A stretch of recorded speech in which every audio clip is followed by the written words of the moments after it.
Brett Favre was a cult-like, iconic figure. People say he was a football god. There are a lot of reasons why you might question Brett Favre's inner goodness. Allegations that he sent lewd texts and photos to a New York Jet employee.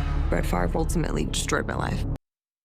Untold, the Fall of Favre looks at the star quarterback's journey from Super Bowl champion to disgraced NFL legend. The new Netflix documentary unpacks how Favre won 3 NFL MVPs, led the Packers to the Super Bowl, but also had a pattern of some seriously bad stuff off the field. Rebecca Gitless directed the film, and she joins us. Good morning. Good morning. Thanks for having me. Hey, you know, one of the things that really surprised me, this whole thing kind of started with Jen Sterger, the New York Jets sideline reporter and content person who reportedly received lewd pictures from Brett Favre. You know, two things really struck me when I watched that. One was I would really hope something like that wouldn't be able to happen again. And the other thing was he only got fined $50,000 and they never even met. That was something that surprised me too. Can you break down a little bit of all that?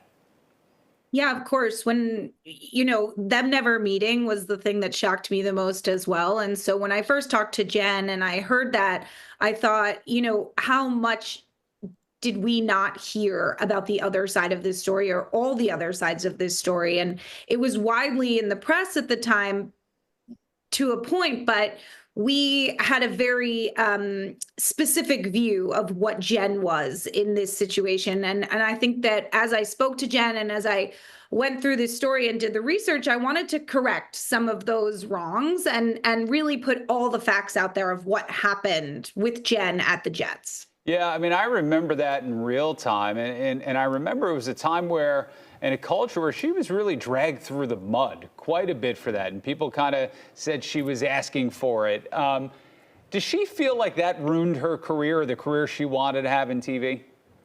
Absolutely. Without a doubt, I think it really left a bad taste in her mouth about the way that the media covers specific stories. And she was a rising star. This was her first job after Sports Illustrated, and she really wanted to be, as she says, Erin Andrews, which, if you think about it, is very ironic because Erin Andrews faced similar situations in her job. For those who may not have a full understanding of his latest issues, the whole Mississippi misappropriation of funds, can you explain that a little bit?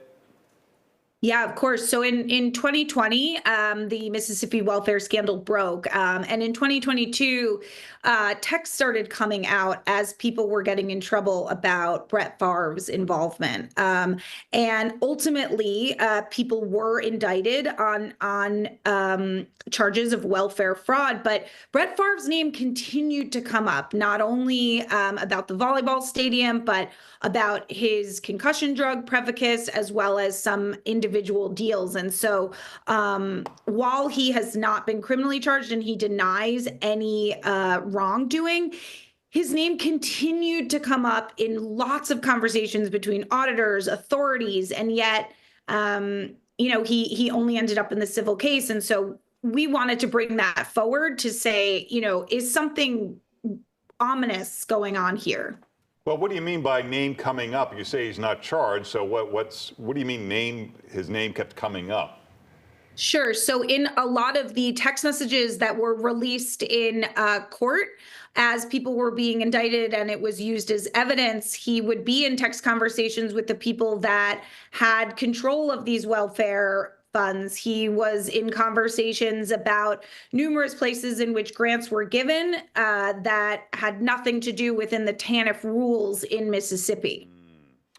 Why do I still feel now when his name comes up, a lot of people don't associate him with some of the scandalous things. Why do you think that is? I think the film itself is about accountability. It's about proximity to power. It's about how we treat athletes and what we are willing to forgive and get away with. And so that is ultimately the question that I want viewers to think about. I want to challenge you to think of what will we allow? And so while he hasn't been criminally charged and while he did not necessarily get in trouble past the $50,000. If you continue to have a pattern of behavior and you're still talked about in a worshipped way, who is complicit in that? And did he and/or his lawyers go after some of these people? He and his lawyers did go after Shannon Sharpe, which was a defamation case after the scandal originally broke, as well as Pat McAfee and the state auditor in Mississippi. Shannon Sharpe's and Pat McAfee's cases were both thrown out. I imagine you probably attempted to speak with him. What was the reaction, and what was the response he gave you? And has there been any reaction from him, or have you heard about the documentary? Yeah, we went to him and his camp very early on. I mean, my goal as a documentarian is always to tell a true and balanced story. And so having his side in this would ultimately be paramount.